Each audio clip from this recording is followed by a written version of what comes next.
Hello and welcome friends. तो इस video में मैं आपसे बात करने वाला हूं डायरिया के काउज, ट्रीटमेंट, मेडिसिन, डोज, यानी कि डायरिया किन वजहों से होता है, उसकी ट्रीटमेंट कैसे करते हैं, कौन कौन सी मेडिसिन्स का उपयोग करते हैं और पर व्यक्ति के अकॉर्डिंग कितना डोज हम लोग डायरिया में दे सकते हैं। ये सभी की जानकारी जो है वो इस वीडियो में बिल्कुल ही आसान भाषा में दी गई है। तो अगर आप एक मेडिकल स्टूडेंट या फिर से मेडिकल प्रैक्टिशनर हैं तो ये वीडियो आपके लिए काफ़ी इम्पोर्टेंट हो सकती है। तो वीडियो को क्या करना है, अंत तक देखना है। तो चलिए हम लोग स्टार्ट करते हैं वीडियो। और उससे पहले आप लोगों को यहाँ पे ये कुछ इम्पोर्टेंट पॉइंट्स का जो है ना वो पता होना चाहिए। तो अगर आप लोग डॉक्टर के प्रिस्क्रिप्शन पे ओडी, बीडी, टीडीएस और क्यूआईडी देखने के लिए मिलता है तो इन सभी का मतलब क्या होता है। ओडी का मतलब होता है दिन में एक बार, बीडी का मतलब होता है दिन में 2 बार, क्यूआईडी का मतलब होता है दिन में 4 बार,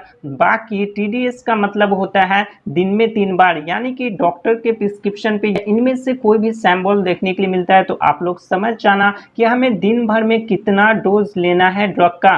ठीक है दोस्तों, उसके साथ साथ आप लोगों को यहाँ पे किसी भी ड्रग के पैकेजिंग पे जो है ना वो ये सैंपल देखने के लिए मिलता होगा, आईपी, बीपी, यूएसपी। तो इन सभी का मतलब क्या होता है। आईपी का मतलब होता है इंडियन फार्माकोपिया, बीपी का मतलब होता है ब्रिटिश फार्माकोपिया और यूएसपी का मतलब होता है यूनाइटेड स्टेट फार्माकोपिया। दोस्तों अब बात आती है कि ये फार्माकोपिया क्या होता है। तो फार्माकोपिया जो है ना वो एक बुक होती है जिसमें मेडिसिन की सभी जानकारी दी जाती है। अगर कोई भी मेडिसिन मैन्युफैक्चर किया जा रहा है तो वो फार्माकोपिया के बुक के प्रोसीजर के अकॉर्डिंग ही मैन्युफैक्चर किया जा रहा है। ठीक है, मैन्युफैक्चरिंग के दौरान अगर कोई भी एरर देखने के लिए मिलती है मेडिसिन के अंदर तो उसको ठीक करने का भी प्रोसीजर जो है ना वो यहाँ पे फार्माकोपिया के बुक में ही लिखा हुआ है रहता है। ठीक है, तो अगर आईपी मतलब कि इंडियन फार्माकोपिया के बुक के प्रोसीजर पे वो मेडिसिन बना हुआ है, अगर बीपी मेंशन है तो समझ जाना कि ब्रिटिश फार्माकोपिया के बुक के प्रोसीजर पे वो मेडिसिन बना हुआ है। अगर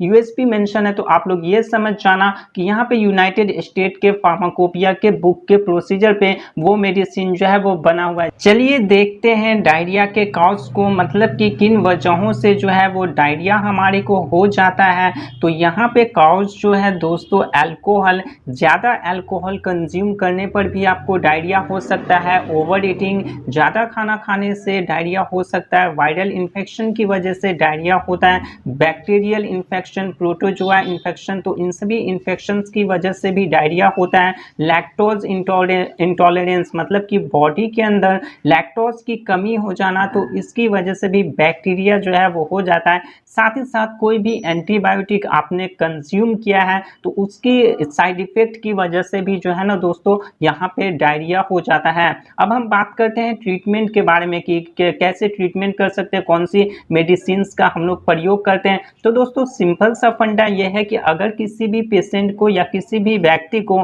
डायरिया हो गया है तो उसका क्या होता है, डिहाइड्रेशन होता है। ठीक है, डिहाइड्रेशन कहने का मतलब कि निर्जलीकरण, बॉडी में से फ्लूइड्स जो होते हैं, बॉडी फ्लूइड्स वो क्या हो जाते हैं कि बॉडी से निकल जाते हैं। तो उसको यहाँ पे दूर करने के लिए, मतलब कि बॉडी फ्लूइड्स को मेंटेन करने के लिए हम लोग क्या करते हैं, ओआरएस का यूज करते हैं। ठीक है, तो अगर किसी भी व्यक्ति को डायरिया हो गया तो उसे सबसे पहले क्या देना है हमें, तो ओआरएस का घोल हमें उसे सबसे पहले देना है।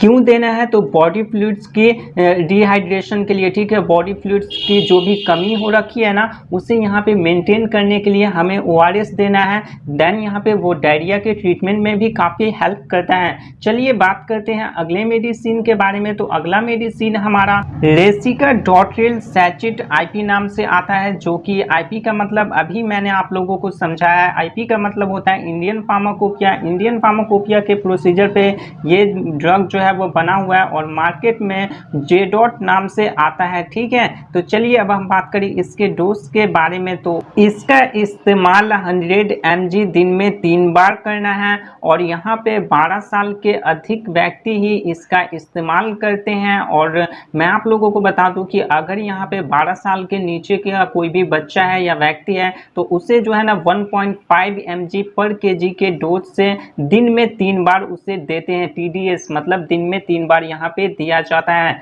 चलिए बात करते हैं नेक्स्ट ड्रग के बारे में। तो नेक्स्ट ड्रग दोस्तों हमारा जो यहाँ पे निकल के आता है वो यहाँ पे ऑर्निडाजोल एंड ओफ्लॉक्सासिन टैबलेट निकल के आता है, जो कि मार्केट में हमें ओफ्लॉक्स ओजेट नाम से देखने के लिए मिलता है। और ये बैक्टीरियल इन्फेक्शन की वजह से जो हमारे को डायरिया होता है ना, उसे यहाँ पे ट्रीट करने में हेल्प करता है। और इसकी साल्ट नेम जो देखने के लिए मिलती है वो ओमिडाजोल और ओफ्लॉक्सासिन। ठीक है, आप लोगों को पता होगा। तो यहाँ पे ओफ्लॉक्सासिन जो है ना वो बैक्टीरियल इन्फेक्शन के ट्रीटमेंट में ही हेल्प करता है, तो इसका इस्तेमाल हम लोग कर सकते हैं। नेक्स्ट मेडिसिन के बारे में बात करें तो नेक्स्ट मेडिसिन हमारा जो है वो यहाँ पे नॉर्फ्लॉक्सासिन एंड ट्रिनिडाजोल टैबलेट निकल के आता है, जो कि मार्केट में हमें नॉर्फ्लॉक्स टीजेट नाम से आता है।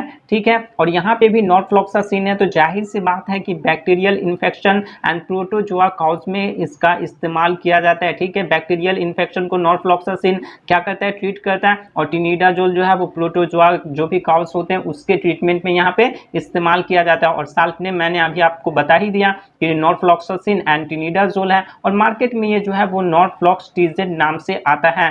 तो दोस्तों ये सभी मेडिसिन थी जिसका उपयोग करके आप लोग यहाँ पे डायरिया को जो है ना वो ट्रीट कर सकते हो। और मैं आप लोगों को एक चीज बताना चाहूंगा कि यहाँ पे जितनी भी मेडिसिन के बारे में मैंने अभी जानकारी दी, उन सभी मेडिसिन का उपयोग आप लोग खुद से बिल्कुल भी ना करें। डॉक्टर की सलाह से आप लोगों को क्या करना है, उपयोग करना है। अदरवाइज आप खुद से उपयोग करते हैं और कोई भी साइड इफेक्ट देखने के लिए मिलती है तो उसके जिम्मेदार जो हैं वो आप खुद होने वाले हैं। तो आप लोग बिल्कुल भी खुद से ये सभी मेडिसिन का उपयोग ना करें, डॉक्टर के सलाह या फिर से प्रिस्क्रिप्शन से ही इन सभी का मेडिसिन का उपयोग करना है। तो वीडियो आप लोगों को कैसी लगी कमेंट्स बॉक्स में जरूर बताना। साथ ही साथ आप लोगों को यहाँ पे कोई भी मेडिसिन पे पर्टिकुलर वीडियो चाहिए तो उसका भी आप लोग यहाँ पे कमेंट कर सकते हो। बाकी आप लोगों को पता है क्या करना है, लाइक शेयर एंड सब्सक्राइब करना है। तो मिलते हैं एक नई वीडियो में, तब तक के लिए जय हिंद, वंदे मातरम।